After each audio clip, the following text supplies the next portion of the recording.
দহদিকে পৰৈ সুখী নানাবিধ দেৱবাদ্য বাই এই বেলা দামোদৰে দৈত্যঙ্গ পদায়া কৰে অংকে তিলা গৰুৰ চাই স্বামী ৰঘু দিয়াৰ পাবনে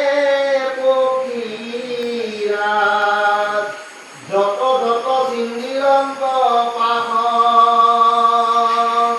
গুচাইলা সমস্তে বন্ধ হাত ভৰি প্ৰতিস্পন্দ অভৈলা হবে হৰিৰ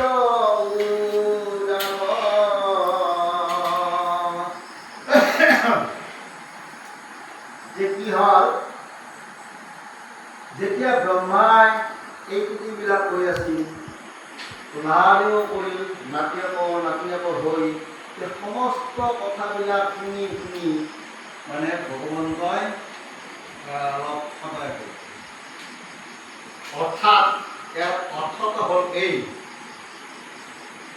যে আমাৰ হাজাৰ লোক লাগিব পাৰে একলাই কিন্তু কৰিলেও নহয়। ভগৱানক হৈ একলাই মই দোষৰ কাৰণে একলাই যদি স্তুতি কৰি যাওঁ ভগৱন্তক নহ'ব, তাৰমানে ভকত লাগে। কিবা এটা আমাৰ হোৱাৰ লগে লগে আমি ভকতক মাতি আনি অলপ ভাগৱত কৰোঁতে তাৰমানে ভকতে আশীৰ্বাদ দিব, ভকতে অনুনয় বিনয় কৰোঁ। ভকতে অনুনয় বিনয় কৰাত ভগৱন্তই তেতিয়া মানে ভকতক কৰি কেতিয়াও ডাঙৰ নহয়, ভকতৰ মুখে যি ওলায় সেইটোকে তেওঁ পালন কৰে। এতিয়া ব্ৰহ্মা এজন ভক্ত, ব্ৰহ্মা এজন বৈষ্ণৱ, প্ৰহ্লাদ এজন বৈষ্ণৱ, প্ৰহ্লাদে কিন্তু ভকত হ'ব নোৱাৰি।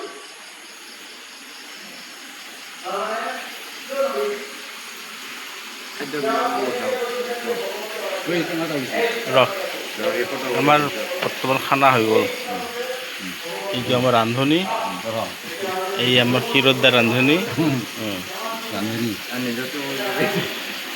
এইটো আমাৰ বৰ্তমান দালিও হ'ল, চব্জিও হ'ল। এতিয়া খালি লেবুখিনি কাটা আছে, পাপৰ ভাজা আছে, আৰু লগতে ময়ো ৰান্ধনি এইখিনি তাহাৰ লগতে জোকালি কিবা আছে আৰু কিবা কবি? নাই নাই, ঠিকে আছে, বঢ়িয়া, ঠিকে আছে, মিনালো বঢ়িয়া বঢ়িয়া। ক্ষীৰোদা কিবা কবি? কৈ যাচোন না, কৈ যা। নহ'ব অঁ হ'ব।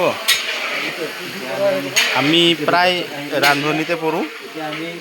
এতিয়া এইবাৰ লেবু কাটিব। অঁ দি আছোঁ। নেমু কাটি আমি এতিয়া লেবু কাটিম। লেবু কাটিব এতিয়া, সৰু লেবুতে দেই, এইটো সৰু নেবু, গোল নেমু, এইটো গোল নেমু যা।